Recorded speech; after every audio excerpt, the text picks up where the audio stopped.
Арыстанбап неге отырарға жерленген? Арыстанбап Тұран даласына келгенде, оны ешкім танымапты. Киімі тозып, алба жұлбасы шыққан еді. Темір етігі теңгедей, темір аяғы тебендей болыпты. Түрінен шошып ел жұрт үйіне қондыруға қорқады екен. Көп қайыршының бірі деп ойлапты. Арыстанбап ұлы даланы аралап талай шаһарды шарлапты. Көбіне далада қонады екен. Оның қонып түнеген жері қадым жайға, қасиетті орынға айналады. Бір күні Отырар даласына келіп, қаланы аралады. Оған ешкім мән беріп қарамады. Кеш батып қалған еді. Түнеп шығар жер іздеді. Қала шетіндегі ескі лашықтан өтіп бара жатқанда бір жігіт алдынан жүгіріп шықты. Қарияға сәлем беріп, ата, үйге түсіп қонақ болыңыз деді. Арыстанбап, балам, мені таныдың ба? Бейтаныс жанды қалай үйге қондырмақсың деді. Әкем 40-тың бірі қызыр, 1000-ның бірі уәли деп айтып отыратын. Қызыр болмасаңыз да шарапатты әулие шығарсыз. Жақсы адам қартайса ақсақалды абызға айналады. Жаман адам қартайса піспей қалған қауызға айналады деуші еді. Жүзіңіз жылы екен, түсі игіден түңілме деген. Оның үстіне іңір түсті.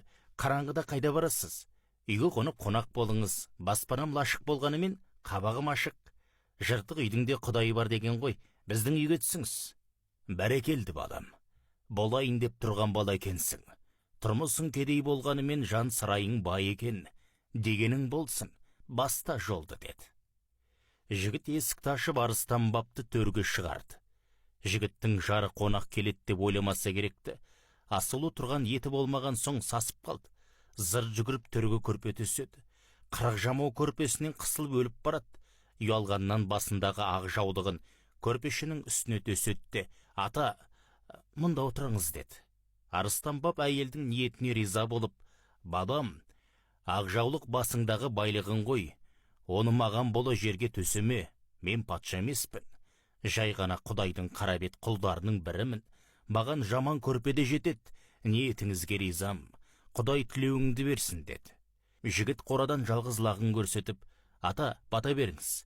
Қонақ келмегелі көп болып еді. Бізде кедей деп менсінбей, көп кісі түспейтін.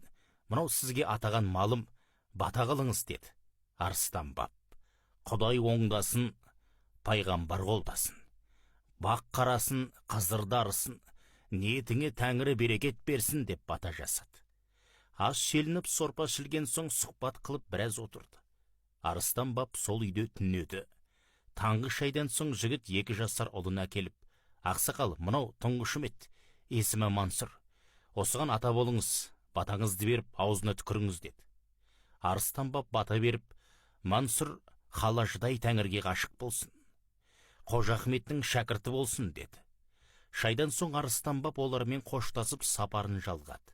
Осыдан соң жігіттің басына бақ қонып, қызырдарып, дәулетті жанға айналыпты. Баяғы Мансұр ержеткен соң Қожа Ахмет Яссауидің ең алғашқы шәкірттерінің бірі болыпты. Арыстанбап маңдайынан сипаған соң, жұрт оны Арыстанбаптың баласы атап кетіпті. Арыстанбап дүниеден өтерде, Жебірейіл періште, уа арыстан сахаба, талай ел кездің, талай жер кездің, Мекке Мәдинада жүрдің, қасиетті әл Ақсада болдың, Қожа Ахмет туған сайрамды да көрдің, денеңді қай жерге жерлейді деді. Сонда Арыстанбап, Отырардағы жаны жомарт бір жігіт есімнен кетпейді. Жалғыз лағын сойып қонақ қылып еді. Келіншегі астыма кимешегін төсеген. Солардың адал ниетімен ыстық ықыласы есімнен кетпейді. Бір күн ас бергенге 40 күн сәлем деген. Өлсемде пейілін ұмытпайым. Мәйітімді солардың үйінің іргесіне жерлеңдер. Тәңірім рұқсат етсе, оларды желеп-жебеп жатайын деді. Оның соңғы сөзі Жебірейіл періштенің өзін ерекше әсерге бөледі. Кәрі сахабаның жүрегі мәңгілікке тоқтаған соң періштелер мүрдесін Отырарға апарып арулап жерледі. Ал Арыстанбаптың далада қонған қадым жайына да ел жұрты құрмет көрсетіп мазар соқты. Халық онда да Арыстанбаптың рухы келіп жебеп жүреді деп сенеді. Қожа Ахмет Яссауи да осы оқиғадан тәлім алып, тарихаттың әдебіне қонақжайлық тәртібін енгізген екен деседі.